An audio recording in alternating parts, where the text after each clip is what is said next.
যদি সমুদ্রের কোল ঘেঁষে নিরিবিলি পরিবেশে তাঁবুতে রাত কাটানোর স্বপ্ন দেখেন, বন্ধুদের সঙ্গে ক্যাম্পফায়ারের মজা উপভোগ করতে চান, অথবা নির্জন সৈকতে একান্তে নিজের মতো অনুভব করতে চান, তবে আপনার জন্য সোনাদিয়া দ্বীপ একটি আদর্শ জায়গা। ঝাউবনে ঘেরা এই দ্বীপের সৈকতে চোখ জুড়ানো ঢেউয়ের খেলা, বালুকাময় তীরে ঝিনুক ও মুক্তোর মেলা, জেলেদের ব্যস্ততা, লবণের মাঠের নকশি কাঁথা, সকালের সূর্যোদয় আর বিকেলের অপরূপ সূর্যাস্ত, সবকিছু মিলিয়ে সোনাদিয়ার প্রতিটি কোণে ছড়িয়ে আছে মুগ্ধতা। এখানে ক্যাম্পিং করে রাত কাটানো হতে পারে আপনার জীবনের অন্যতম সেরা অভিজ্ঞতা। ভ্রমণ গাইডের আজকের পর্বে থাকছে অপূর্ব সুন্দর সোনাদিয়া দ্বীপ ভ্রমণের সব তথ্য, যাওয়ার উপায়, ক্যাম্পিং কোথায় ও কিভাবে করবেন, খরচ এবং প্রয়োজনীয় টিপস। পুরো ভিডিও দেখলে দ্বীপের সৌন্দর্য উপভোগ করার সঙ্গে সঙ্গে পাবেন ভ্রমণের সব দরকারি তথ্য।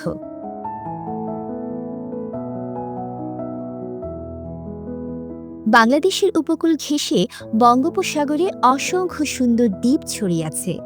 এর মধ্যে কক্সবাজার জেলার মহেশখালী উপজেলায় অবস্থিত ৯ বর্গ কিলোমিটার আয়তনের সোনাদিয়া দ্বীপ অন্যতম। দ্বীপের তিন পাশে আছে সৈকত, আছে জীববৈচিত্র্যময় জলাবন, ম্যানগ্রোভ বন এবং নানা প্রজাতির জলচর পাখি।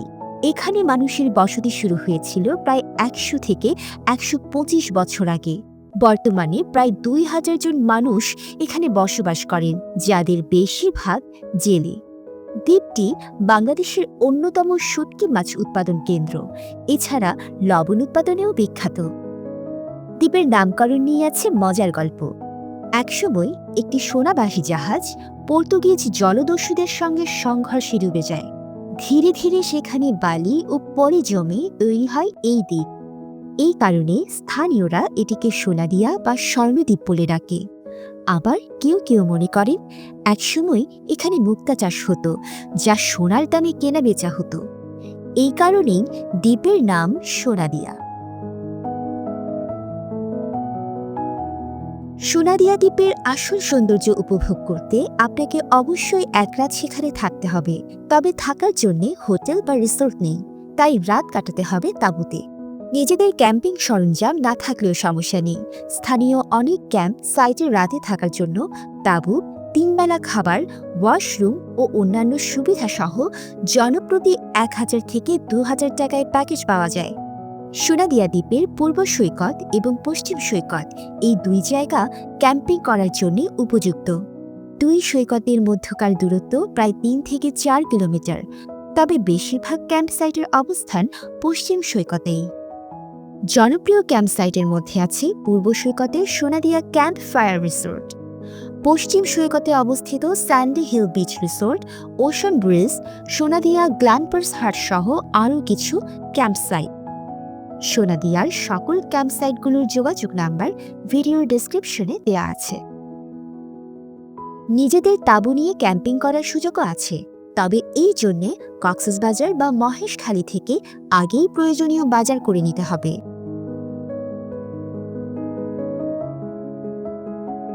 সোনাদিয়া দ্বীপ সরাসরি সড়কপথে যাওয়ার উপায় নেই।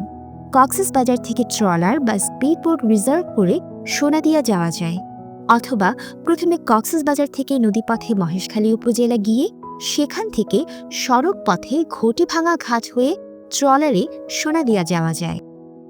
এছাড়া কক্সবাজারের চকরিয়া থেকে সড়ক পথে মহেশখালীর ঘটিভাঙা হয়ে ট্রলারে সোনাদিয়া দ্বীপ যাওয়া যায়। তাই দেশের যে প্রান্ত থেকেই সোনাদিয়া দ্বীপ যেতে চান, কক্সবাজার অথবা চকরিয়া চলে আসতে হবে প্রথমে।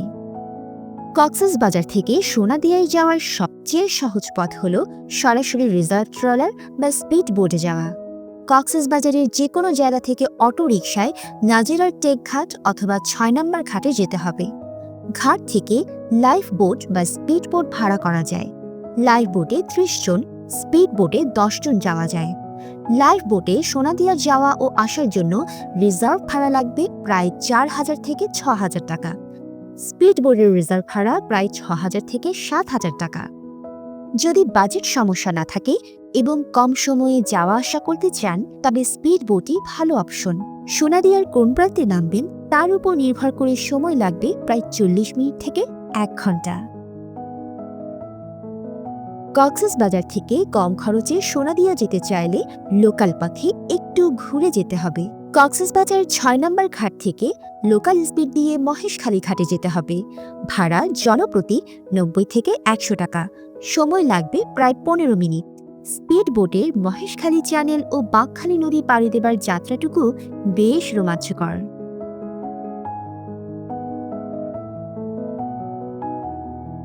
ঘাটে নেমে জেটি ধরে একটু এগিয়ে গেলেই ঘটিভাঙা ঘাটে যাবার অটোরিকশা বা সিএনজি পাওয়া যাবে।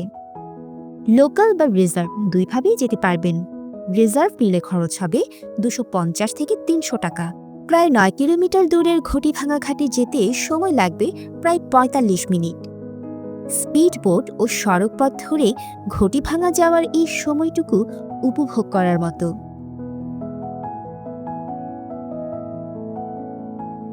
ঘটিভাঙা ঘাটে সোনাদিয়া পূর্বপাড়া বা পশ্চিমপাড়া যাওয়ার একটি বা দুইটি লোকাল ট্রলার থাকে। সেই ট্রলারে করে দ্বীপে পৌঁছতে সময় লাগে প্রায় 1 ঘন্টা। ভাড়া জনপ্রতি 50 টাকা।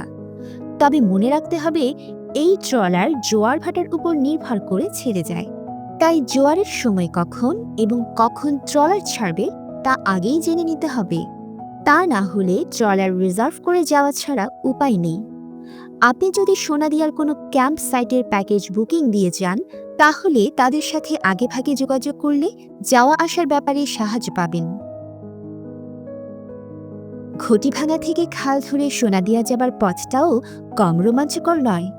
খালের দুপাশের দৃশ্য মনে প্রশান্তি দিবে। যাত্রাপথে ম্যানগ্রোভ বন দেখে কিছুটা বিভ্রম হতেই পারে। মনে হবে আপনি যেন সুন্দরবনের পথ ধরে এগোচ্ছেন। ক্যানেল ক্রুজিংয়ের মজা পাবেন এই পথে। আপনি যদি রিজার্ভ বোটে যেতে চান তাহলে বলবো সোনাদিয়ার সমুদ্র সৈকতে দিয়ে না গিয়ে পূর্ব কিংবা পশ্চিম পাড়া ঘাটে নামার জন্য। তা না হলে খালের ভেতর দিয়ে এই ম্যানগ্রোভ বনের সৌন্দর্য দেখা থেকে বঞ্চিত হবেন। সোনাদিয়ায় কোনো স্থানীয় ঘাট নেই, তাই জোয়ার ভাটার সময় মিলিয়ে না যেতে পারলে দ্বীপে নামার ঘাটে একটু বিরূপ পরিস্থিতিতে পড়তে পারেন। ভাটার সময় হয়ে গেলে আপনাকে নামতে হতে পারে কাদা পানিতে। ঘাটে নেমে মিনিট পিছে হাঁটলেই পৌঁছে যাবেন আপনার ক্যাম্প সাইটে। সব কষ্ট শেষে সোনাদিয়া পৌঁছেই আপনার মন ভালো হয়ে যাবে। প্রথম দিন দুপুরের মধ্যে ক্যাম্প সাইটে পৌঁছে একটু বিশ্রাম নিন। চাইলে ঝাউতলার হ্যামকে দুলে আরাম করে নিতে পারেন। দুপুরে সমুদ্রে নেমে গা ভেজান। খাবার খেয়ে কিছুটা সময় আবার কাটিয়ে দিন হ্যামকে শুয়ে গান শুনে কিংবা বই পড়ে। বিকেলে সৈকতে ঘুরে দেখুন আশপাশ। সূর্যাস্তের সময়টা মিস করা যাবে না কোনোভাবেই। এমন সূর্যাস্ত কজনের কপালেই বা জোটে। সময়টুকু উপভোগ করুন একান্ত নিজের মতো করে। সন্ধ্যার পর শুরু হবে ক্যাম্পিংয়ের মজা। আপনার সামনেই হবে বারবিকিউবের আয়োজন। সমুদ্র সৈকতের পাশে রাতের বারবিকিউ পার্টি হয়তো আপনার জীবনের অন্যতম সুন্দর মুহূর্ত হবে। রাতের খাবারের পর ক্যাম্প ফায়ারের আলোয় আড্ডা আর গানের আসর জমাতে পারেন সবাই মিলে। একপাশে সমুদ্রের ঢেউয়ের গর্জন আর বাতাসের শো শো শব্দে মিশে যাবে সবকিছুই। মনে হবে জীবন সত্যিই সুন্দর। খুব সকালে উঠে একেবারে নিরিবিলি শান্ত সৈকতে হাঁটুন। কখনো কখনো আপনার মন ও অনুভূতির জন্য একটি নিঃশব্দ পরিবেশ খুবই প্রয়োজন। সেই পরিবেশ দিতে পারে সোনাদিয়া দ্বীপের এই সকাল। সকালের সময়টুকু কাটিয়ে নাস্তা করে তৈরি হয়ে নিন ফিরে যাবার জন্যে। তবে আমি বলবো একদিন নয়, অন্তত 2 রাত সোনাদিয়া থাকার প্ল্যান করুন। যাত্রাপথ কিছুটা ক্লান্তিকর হতে পারে, কিন্তু আপনি যদি অ্যাডভেঞ্চার প্রিয় হন তবে সোনাদিয়া দ্বীপে কাটানোর সময়টুকু আপনার জীবনের সেরা অভিজ্ঞতা হয়েই থাকবে। অনেকেই সোনাদিয়া ভ্রমণের সঙ্গে মহেশখালীর দর্শনীয় স্থান ঘুরে দেখতে চান। আপনি চাইলে প্রথম দিন সোনাদিয়া ঘুরে ফেরার পথে মহেশখালীর কিছু দর্শনীয় স্থান ঘুরে দেখতে পারেন। মৈনাক পাহাড়ের চূড়ায় রয়েছে আদিনাথ মন্দির। মহেশখালী জেটির কাছেই গরুখাটায় রয়েছে রাখাইনপাড়ার বৌদ্ধবিহার। জনপ্রিয় শুটিং ব্রিজের দুই পাশে আছে সুন্দরী বন, গোলপাতা, লবণের মাঠ ও পানের বরজ। এর পাশাপাশি ঝাউবাগান ও চরপাড়া সৈকত ঘুরে দেখতে পারেন।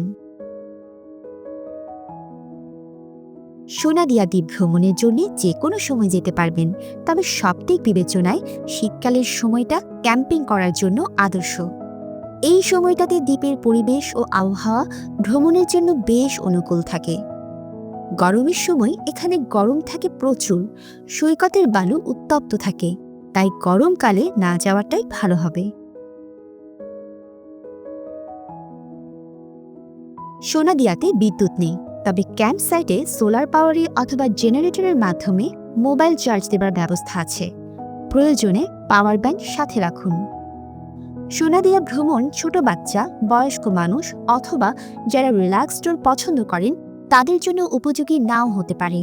যেহেতু অ্যাডভেঞ্চার ধরনের ভ্রমণ, তাই অনেক কিছুই আপনাকে মানিয়ে নেবার মনোভাব থাকতে হবে। ঘুঁটি ভাঙা হয়ে যেতে চাইলে জোয়ার ভাটার সময় মেনে চলতে হবে, তা না হলে নৌকা থেকে কাদাময় পানিতে নামার জন্য প্রস্তুত থাকতে হবে। বাজেট সমস্যা না হলে বা অনেকজন একসাথে ভ্রমণে গেলে সরাসরি ট্রলার বা স্পিড বোট রিজার্ভ করে যাওয়া আসা সহজ হবে। রোদ থেকে বাঁচতে সাথে সানগ্লাস, সানস্ক্রিন, ক্যাপ, গামছা ও ছাতা রাখুন। বিশেষ করে নৌকা ভ্রমণের সময় বেশ কাজে লাগবে। সোনাদিয়ায় ছোট টং দোকানে চা নাস্তা ছাড়া তেমন কিছু পাওয়া যায় না, তাই যাবার আগে প্রয়োজনীয় ওষুধ, ব্যক্তিগত জিনিস ও কিছু শুকনো খাবার সাথে নিয়ে নিন। যে কোনো প্রয়োজনে আপনার বুকিং দেওয়া ক্যাম্প সাইট ম্যানেজারের সাথে কথা বলুন, তারা বেশ আন্তরিক, সব বিষয়ে সাহায্য পাবেন। ভিডিও ডেসক্রিপশনে ক্যাম্প সাইটের তথ্য, ভাড়া ও খরচ সহ আপডেটেড সকল তথ্য পেয়ে যাবেন। আশা করি সোনাদিয়া ভ্রমণ নিয়ে সকল তথ্যই আপনার জানা হয়ে গেছে।